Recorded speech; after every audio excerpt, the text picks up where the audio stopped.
नमस्कार मित्रांनो, सुस्वागतम.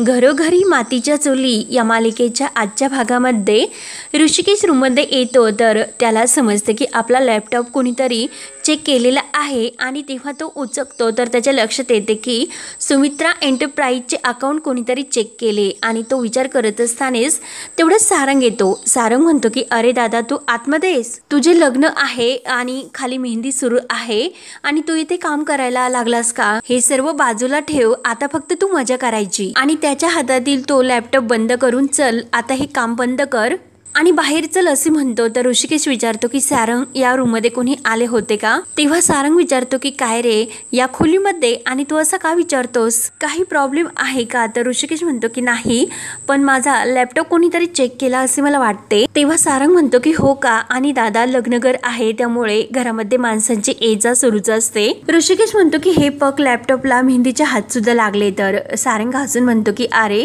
आज घरामध्ये मेहंदी आहे ना, मग इकडून तिकडे ठेवताना कोणाचा तरी हात लागला असेल. तू हे सर्व विसरून जा, मी जे काही सांगतो ते ऐक. तर ऋषिकेश विचारतो की काय झालंय? तर सारंगच्या लक्षात राहत नाही आणि तेव्हा परत लक्षात येते. तर ऋषिकेशला म्हणतो की अरे, आपल्याकडे उद्या चुडा भरण्याचा कार्यक्रम आहे ना, मग त्यासाठी खीर बनवायची होती, म्हणून मी अगोदर दूध सांगितले होते. आणि दूधवाला आला तर तो म्हणतो दूध विसरलो, आणून दे म्हटलं की दूध संपले असे म्हणतो. मग आता काय करायचे? तर ऋषिकेश म्हणतो की अरे, काय करायचे म्हणजे, अरे आपलं गाव आहे, कोणाच्या तरी गोठ्यात जा, म्हणजे दूध नक्की मिळेल. सारंग म्हणतो की अरे, हे तर बरोबर आहे, मी लगेच जातो आणि दूध घेऊन येतो. तेव्हा ऋषिकेश म्हणतो की काही गरज नाही, आपण दोघे जाऊ आणि दूध घेऊन येऊ. तेव्हा सारंग म्हणतो की आता हे सर्व तू ठेवून दे, आता फक्त लग्नाची मजा करायची, काम सर्व काही बंद. आणि ऋषिकेशच्या हाताला धरून तो बाहेर घेऊन जातो. त्यानंतर इकडे नाना तर रूममध्येच असतात आणि त्यांना टेन्शनमध्ये तोच विचार येत असतो. तेव्हा सुमित्रा येते आणि सुमित्रा म्हणते की काय हो, अजून रूममध्येच तुम्ही, आणि तुम्हाला सांगितले की तोच विचार नका करू.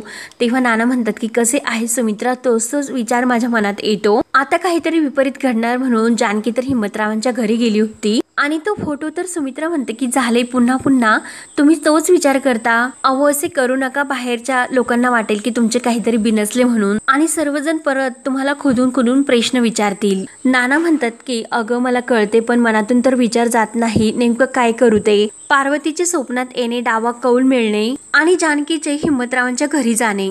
आणि सुमित्रा तेथे जर तिने पार्वती आणि माझा तो फोटो बघितला असेल ते, आणि तेवढ्यात जानकी रूममध्ये येते आणि तिला तर आपण याबद्दल विचारू सुद्धा शकत नाही. तर जानकी म्हणते की काय विचारू शकत नाही नाना? तेव्हा जानकीला पाहून तर नाना आणि सुमित्रा यांना तर धक्काच बसतो. जानकी म्हणते की आई, नाना केव्हाचे आलेत आणि आतच आहे, बाहेर का आले नाही? ते सगळं काही ठीक आहे ना नाना? तुमची तब्येत बरी आहे ना? तेव्हा सुमित्रा म्हणते की अगं, हिम्मतरावांची तब्येत बरी नाही, त्यामुळे यांना काळजी वाटते. आणि कसे ग, आपल्या बरोबरीचे कोणाची जर तब्येत बिघडली तर हल्ली आमचे असेच होते. तेव्हा जानकी म्हणते की बरोबर आहे, पण नाना तर काही असे कोणाला काही विचारायचे असे म्हणत होते. आणि नाना, तुम्हाला काही विचारायचे का? तर नाना म्हणतात की अगं जानकी, काही नाही. आणि उठून उभे राहतात. जानकीला म्हणतात की तू तर हिम्मतरावांच्या घरी गेली होतीस ना? तेव्हा जानकी म्हणते की हो, गेले होते. नाना आणि सुमित्रा एकमेकांकडे पाहत असतात. तर जानकी म्हणते की हे विचारायचे होते का? आणि तेव्हा लगेच सुमित्रा म्हणते की अगं जानकी, हिम्मतराव तुझे खूप कौतुक करत होते आणि त्याबद्दलच ते मला सांगत होते. तेव्हा नाना सुद्धा हसून म्हणतात की अगं जानकी, खरंच ते तुझ्याबद्दल खूप चांगले बोलत होते. तेव्हा जानकी म्हणते की नाना, मी एक विचारू का? तर नानांना आणखीनच धक्का बसून ते घाबरतात आणि घाबरतच म्हणतात की विचार ना. तर जानकी म्हणते की नाही हो, माझ्या लग्नाला इतकी वर्ष झाली, मी कधीच आश्रमात गेले नव्हते, पण त्या दिवशी पहिल्यांदा गेले. खरंच तो आश्रम खूप सुंदर आहे आणि हिम्मत काकांनी खूपच मेंटेन ठेवले, हिम्मत काकांनी. आणि हिम्मत काका सुद्धा तिथेच राहतात, माहितीच नव्हते मला. आणि नाना सुद्धा आश्रमाला किती मदत करतात, दर महिन्याला चेक देतात. मग नाना आणि हिम्मत काका मिळून हा आश्रम चालवतात का? तेव्हा नाना तर घाबरतातच आणि नाही ते असे बोलतात. तर जानकी विचारतात की मग ते तुमचे कोण आहे? तर हे ऐकून सुमित्रा आणि नाना तर आणखीन धक्का बसतो, काय उत्तर द्यावे हे तर कळत नाही. तेव्हा नाना म्हणतात की अगं जानकी, तू असे का विचारतेस? सर जानकी म्हणते की अहो असेच, मला ते सर्व बघून गंमतच वाटले की इतकी वर्ष तुम्ही सातत्याने एकत्र राहता म्हणून. तर नाना म्हणतात की नाही अगं, आमचे ते मित्र आहेत. तर सुमित्रा म्हणते की हो ना जानकी, ते अगदी नानांच्या जवळचे मित्र आहेत. तेव्हा जानकी म्हणते की हो अच्छा, पण तुम्ही सुद्धा इतक्या महिन्याला त्यांना चेक देता, पैसे देता, पण काही माहिती नव्हते. पण मला एक गोष्ट सांगा की त्या आश्रमाचे नाव PPR असे का आहे? काहीतरी फुल फॉर्म असेल तर. आणि नाना सांगा ना. तर नाना आणि सुमित्रा हे आणखीनच घाबरतात. काय उत्तर द्यावे आता त्यांना हेच कळत नाही. तेव्हा लगेच सुमित्रा म्हणते की धन्य आहे तुमच्या दोघांची. आता तुम्ही ते हिम्मतराव आणि त्यांचा तो आश्रम याच्याबद्दलच बोलणार का? आपले लग्नकर आहे आणि बाहेर मेहंदीचा कार्यक्रम सुद्धा सुरू आहे. एकतर आपल्याला खूप कामं आहेत आणि लग्न कार्यात काही विघ्न नको म्हणून देवासमोर आपल्याला नारळ ठेवायचा होता, ठेवला का? तेव्हा जानकी म्हणते की आई खरंच सॉरी, मी खरंच विसरले. तेव्हा सुमित्रा म्हणते की अगं मेहंदीच्या अगोदरच नारळ ठेवायला हवा होता, जाऊन दे आता लगेच ठेव. तर जानकी म्हणते की पण हाताला आता मेहंदी आहे, मग नाहीतर मी शर्वरी वंश किंवा ऐश्वर्याला सांगते, चालेल का? तसे चालते का? तर सुमित्रा म्हणते की हो चालेल. आणि जानकी विचारते की जाऊ का आता मी? तर नाना आणि सुमित्रा म्हणतात की हो जा जा. तेव्हा जानकी बाहेर जाते तर सुमित्रा नानांना म्हणते की आओ तुमचे नेमकं हे काय चालले? आता मी वेळ मारून नेली पण असे करून कसे चालेल? तुम्ही आता हे सर्व विचार बाजूला ठेवा आणि आतापर्यंत जे लोकांना कळले नाही ते इथे यापुढे सुद्धा कळायला नको. हिम्मतराव आणि त्यांचा तो आश्रम, काही गोष्टी ह्या कुणासमोर यायला नको. तेव्हा नाना म्हणतात की अगं सुमित्रा माफ कर, मला डोक्यामध्ये इतका गोंधळ झाला त्यामुळे हे सर्व काही घडते, पण यापुढे मात्र मी काळजी घेईल. त्यानंतर इकडे हिम्मत काका ऑफिसमध्ये येतात आणि ऋषिकेश पुरुषोत्तम रणदिवे या नावाची फाईल काढतात आणि ही ऋषिकेशची खरी ओळखीची फाईल आहे, ही तर जपून ठेवायला हवी. नानासाहेबांनी सांगितले म्हणून काळजी तर घ्यायलाच हवी. आणि त्या फाईलवर धूळ जास्त साचलेली असते म्हणून हिम्मत काका ते झटकत असतात. आणि तेवढ्यात बाळाभाऊ येतात. तर बाळू म्हणतात की हिम्मत काका. तेव्हा हिम्मत काका खूपच घाबरतात आणि ती फाईल लगेच आपल्या हाताने मागे धरतात. हिम्मत काका बाळाभाऊंना म्हणतात की येथे काय करता तुम्ही? तर बाळाभाऊ म्हणतात की आओ मी तुम्हाला त्या ॲडमिशनबद्दल बोललो होतो. हिम्मत काका म्हणतात की होईल, जरा धीर धरावे लागतात. तुम्ही इतकी घाई करू नका, ज्या दिवशी ॲडमिशन होऊन त्या दिवशी आम्ही सांगू. आणि तेवढ्यात हिम्मत काकांना त्या धुळीने खूप खोकला येतो आणि तेवढ्यात ती फाईल त्यांच्या हाताने ते समोर धरतात आणि बाळाभाऊ लगेच त्या फाईलवरील ते नाव वाचतात की ऋषिकेश पुरुषोत्तम रणदिवे. बाळाभाऊ मनात म्हणतात की हो किती अचूक टाईम साधला मी. आणि ऋषिकेश पुरुषोत्तम रणदिवे काय? आणि त्या फाईलकडेच बघत असतात. तर हिम्मत काका म्हणतात की बाळाभाऊ खूप टाईम झाला, निघताना तुम्ही आता? तर बाळाभाऊ म्हणतात की हो लगेच. बाळाभाऊ तर अगदी खुश होऊन निघून जातात. तेव्हा हिम्मत काका विचार करतात की हा बाळाभाऊ खूप आगाऊ माणूस आहे, सरळ न विचारता घरामध्ये घुसतो. तेव्हा हिम्मत काका पुन्हा ती फाईल कपाटात ठेवून देतात. त्यानंतर इकडे जानकी गुलाबदादांना विचारतात की आओ हे कुठे, म्हणजे ऋषिकेश कुठे? तर गुलाबदादा सांगतात की ते सारंग भाऊजी दादांबरोबर बाहेर गावात गेले, खिरीसाठी दुधाची व्यवस्था करायला गेलेत. तेव्हा जानकी म्हणते की हो आणि मनात म्हणते की यांच्याशी बोलण्यासाठी कधी वेळ मिळेल माहिती नाही, तोपर्यंत मी एक एक काम आटपून घेते. तेवढ्याच शर्वरी समोरून येते. तर जानकी लगेच तिला आवाज देऊन म्हणते की बरं झालं तुम्ही आलात, माझ्या सोबत येताना का देवासमोर नारळ ठेवायचा, सर्व कार्य हे निर्विघ्नपणे पार पडावे म्हणून. तेव्हा शर्वरी तर खुशून हो बोलते आणि ते दोघी जायला निघतात. आणि तेवढ्यात आजी येते. आजी लगेच त्या दोघींना म्हणते की काय ग काय करता?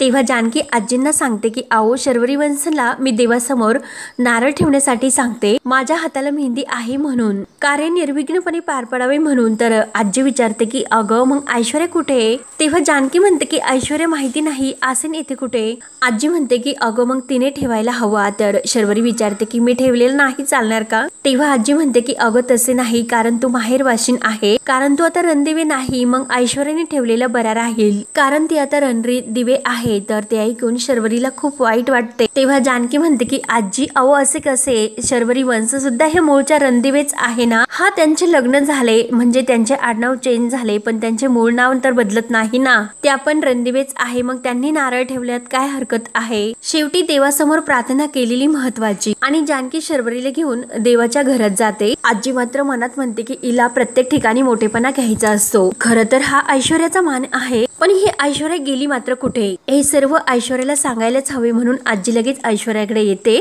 तर ऐश्वर्या ही सयाजी काकांबरोबर फोनवर बोलत असते. सयाजी काका हे बाळाभाऊंनी ती फाईल पाहिली आणि त्या जगूने आपल्याला जे काही सांगितले ते अगदी बरोबर आहे असे सांगत असतात. सायाजी काका म्हणतात की एकदा ती फाईल आपल्या हातामध्ये आल्यानंतर सर्व पुरावे आपल्या हाती लागतील. तेव्हा ऐश्वर्या म्हणते की डॅडा, ती फाईल आपल्या हातात येण्याची काही गरज नाही. तर सायाजी काका विचारतात की का? तेव्हा ऐश्वर्या सांगते की त्या फाईल जवळ जानकी आणि ऋषिकेश या दोघांनी पोहोचायला हवे. हे तुम्हाला कळते का? तर सायाजी काका म्हणतात की असे म्हणजे गंगा ही उलटी फिरवायला हवी, त्याच्याच हातामध्ये बसून दे दणका आणि होऊन दे चांगला पान उतारा. आणि तेवढ्यात आजी ही ऐश्वर्याला आवाज देते. तर ऐश्वर्या म्हणते की डॅडा चला, माझ्या जोकरच्या पत्त्याची मला हाक आली, मला जावेच लागेल. सायाजी काका विचारतात की अगं म्हणजे काय? तर ऐश्वर्या म्हणते की अहो आजी हो, आणि या घरातील हा माझा हुकमाचा इक्का आहे आणि त्या राजा राणीवर सुद्धा भारी पडतो आणि कधी कुठे कसेही रूप घेऊ शकतो. आणि डॅडा मी तुमच्या सोबत नंतर बोलते. आजीने आवाज दिला म्हणजे नक्की काहीतरी असेल, आपण नंतर बोलूयात म्हणून ओके बाय करून फोन ठेवते. तर आजी ऐश्वर्या जवळ येते. ऐश्वर्या म्हणते की आजी सावकाश. तर आजी जवळ येते आणि ऐश्वर्या काय ग इकडे फोनवर बोलत बसली? तिकडे त्या जानकीने देवासमोर नारळ ठेवण्याचा मान त्या शर्वरीला दिला. जिथे तिथे ह्या जानकीला पुढे करायचे असते आणि मोठेपणा घ्यायचा असतो. ऐश्वर्या म्हणते की आजी अहो कसलं नारळ? आजी म्हणते की अगं घरातील कार्य हे निर्विघ्नपणे पार पडावे म्हणून देवासमोर नारळ ठेवायचा असतो आणि शरू ही माहेरवाशीन आहे म्हणून जानकीच्या हाताला मेहंदी होते आणि तो मान तिने शर्वरीला दिला. तेव्हा ऐश्वर्या म्हणते की आजी त्या जानकीलाच मान राहणार नाही, मग ती दुसऱ्याला कसा अधिकार देणार? तेव्हा आजी लगेच ऐश्वर्याचा गाल धरते आणि शहाणी ग माझी चिलगुंडी असे खुशून म्हणते. तेव्हा ऐश्वर्या मात्र मनात म्हणते की नारळ ठेवा काही ठेवा, पण लग्नामध्ये मात्र निर्विघ्न हे येणारच. तेव्हा आजी म्हणते की ए शुक, लक्ष कुठे तुझं, लवकर ये, नारळ ठेवायचं देवासमोर. ऐश्वर्याला चिलगुंडी म्हणण्याचे हसू येते. त्यानंतर इकडे शर्वरी ही जानकी सोबत देवघरात येते आणि जानकी शर्वरीला देवाला हळदी कुंकू वाहण्यासाठी सांगून नारळाला सुद्धा हळदी कुंकू व्हायला सांगते आणि त्यावर जानकी नारळ आणि फुल देवासमोर ठेवण्यासाठी सांगते आणि हात जोडून तुम्ही देवासमोर प्रार्थना करा की आपल्या घरातील कार्य हे निर्विघ्नपणे पार पडून दे म्हणून जानकी आणि शर्वरी दोघी सुद्धा हात जोडून डोळे झाकून देवाला प्रार्थना करत असतात. आणि तेवढ्यात तेथे ऐश्वर्या येते. तेव्हा शर्वरी मनात म्हणत असते की देवा, माझे दादा आणि वहिनी पुन्हा लग्न करतात, त्यामुळे सर्व काही अगदी निर्विघ्नपणे पार पडून त्यांना अगदी सुखात ठेव. आणि ऐश्वर्या मात्र म्हणते की मी असताना सर्व काही निर्विघ्नपणे पार पडू शकत नाही. आणि लगेच ती देवासमोरचा दिवा घेऊन तो मुद्दाम खाली ठेवते आणि शर्वरी डोळे उघडून तो नारळ घ्यायला जाते आणि तेवढ्यात शर्वरीचा पदर पेट घेतो. जानकी मात्र डोळे झाकून देवाला प्रार्थनाच करत असते. तर शर्वरी ते पाहून खूपच घाबरते आणि आग ओढत असते आणि लगेच शर्वरी इकडे तिकडे घाबरून पळत असते. तेवढ्यात सारंग आणि ऋषिकेश सुद्धा दुधाची ती किटली घेऊन येतात आणि शर्वरी इतकी घाबरलेली पाहून सर्वांना धक्काच बसतो. तर जानकी आपल्या हाताने ती आग विझवते. जानकीच्या हाताला सुद्धा खूप भासते. तर ऋषिकेश लगेच गुलाबला पाणी घेऊन येण्यासाठी सांगतो. शर्वरी लगेच घाबरतच सुमित्राला मिठी मारते, खूप घाबरलेली असते. सुमित्रा विचारते की अगं आग अशी कशी लागली? ऋषिकेश घाबरतच विचारतो की जानकी तुला काही झाली तर नाही ना? तर जानकी म्हणते की नाही. आणि शर्वरी वंशला विचारते की तुम्ही ठीक तर आहात ना? तेव्हा शर्वरी म्हणते की अगं वहिनी मी ठीक आहे, पण तुझे हात. दादा भांडे घेऊन येतात. तर ऋषिकेश जे किटलीतील दूध असतात तर ते दूध जानकीच्या हातावर ओततो. सर्वजण हे पाहत असतात. ऋषिकेश घाबरतच विचारतो की जानकी तुला जास्त भाजले नाही ना? तेव्हा जानकी म्हणते की नाही हो, हात जरा पोळले होते, पण दुधाने जरा शांत वाटले. तेव्हा ऐश्वर्या हे सर्व पाहून तर लगेच रागानेच रूममध्ये निघून जाते. तर जानकीला खूप वाईट वाटते. ऋषिकेश विचारतो की अगं जानकी काय झाले, तुझ्या डोळ्यामध्ये पाणी का? तर जानकी म्हणते की काही नाही, माझी मेहंदी पुसली. तेव्हा ऋषिकेश विचारतो की पाहू? तर जानकी म्हणते की नको. तेव्हा ते तिचे हात धरतो आणि समोर धरतो. तेव्हा जानकीला रडायला येते आणि जानकी म्हणते की सॉरी, शर्वरी वंशचे असे झाले म्हणून मला कशाचेच भान राहिले नाही. तेव्हा ऋषिकेश म्हणतो की अगं जानकी, मेहंदी जरी पुसली असली तरी तुझ्या आयुष्यातील एक गोष्ट मात्र कधीही पुसली जाणार नाही. माझं नाव अजून सुद्धा तसेच आहे, कारण सर्व मेहंदी पुसते परंतु ऋषिकेशचे नाव मात्र जानकीच्या हातावर ते रंगलेले असते. ऋषिकेश म्हणतो की अगं जानकी, खऱ्या प्रेमाची हीच तर ताकद असते. तेव्हा ते सर्व पाहून सर्वांना खूप आनंद होतो आणि जानकीला सुद्धा. आणि जानकी खूप खुश होऊन ऋषिकेशच्या मिठीत येते आणि आपल्या हातावाली ते ऋषिकेशचे नाव पाहून आणखीन खुश होते. तर ऋषिकेश म्हणतो की चल आता मी तुझ्या हातावर मेहंदी काढतो. सर्वांना खूप आनंद होतो आणि ऋषिकेश सर्वांसमोर जानकीच्या हातावर मेहंदी काढण्यासाठी बसतो. ओबी विचारते की बाबा काय करतात? तर ऋषिकेश सांगतो ओवी आईच्या हातावरची मेहंदी पुसली गेली होती ती पुन्हा काढतो। तेव्हा जानकी म्हणते की अहो पोरे येतात, तर सारंग म्हणतो की वहिनी अगं काढून दे ना। तेव्हा ऋषिकेश जानकीचा हात धरून म्हणतो की बघू, तर शर्वरी म्हणते की दादा आता पुढच्या हातावर सुद्धा काढावा लागणार। तेव्हा ऋषिकेश अगदी खुश होऊन म्हणतो की नक्कीच काढणार आहे आणि खूप सुंदर मेहंदी तो जानकीच्या हातावर काढत असतो। तर सारंग म्हणतो की वहिनी बघ माझ्या दादाचे तुझ्यावर किती प्रेम आहे ते। तेव्हा शर्वरी म्हणते की अरे पण उगाच त्यांना राम सीताची जोडी म्हणत नाही आणि आता मात्र मेहंदी जास्त रंगणार। सर्वांना अगदी गोड हसू येते। तर ऐश्वर्या म्हणते की शर्वरी ताई फक्त मेहंदीच नाही पण यांचे आयुष्य सुद्धा खूप रंगतदार होणार आहे या लग्नानंतर। सर्वांना तर हसू येते आणि ऐश्वर्या म्हणते की आय मीन या नवीन लग्नानंतर। नाना विचारतात की जानकी तुझा हात तर आता बरा आहे ना। तर जानकी म्हणते की हो नाना मगाशी थोडेसे भाजले होते पण आता। तर सारंग म्हणतो की पण आमच्या दादानी तर दुधाचा अभिषेकच हातावर केला। तर सर्वांना खूप हसायला येते आणि सारंग मुद्दाम ऋषिकेशची खूप चेष्टा करत असतो। तर जानकी म्हणते की आता बाद झाली मेहंदी काढण्याची। तर शर्वरी म्हणते की नाही दादा दुसऱ्या हातावर सुद्धा काढ आणि बघू वहिनी काय काढले। तर जानकी आपला हात दाखवते। आजी आणि ऐश्वर्या मात्र एकमेकींकडे पाहून खूप नाराज होत असतात। शर्वरी मेहंदी पाहून म्हणते की वाव। तर सारंग म्हणतो की प्रेम आहे आणि हे सर्व पाहून तर ऐश्वर्या मनात म्हणते की राम सीता म्हणे मग रहा वनवासाला जायला तयार। तेव्हा ऋषिकेश आणि जानकी खूप खुश एकमेकांकडे पाहत असतात। तर हा भाग येथे संपतो।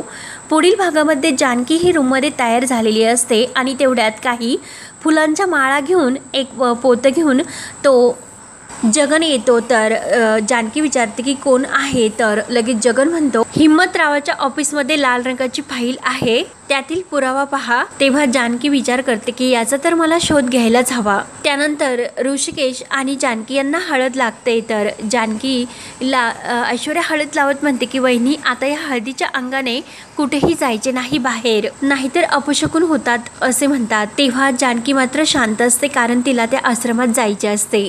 तर पुढे काय होणार हे पाहण्यासाठी चॅनलला नक्की सबस्क्राईब करत राहा। धन्यवाद।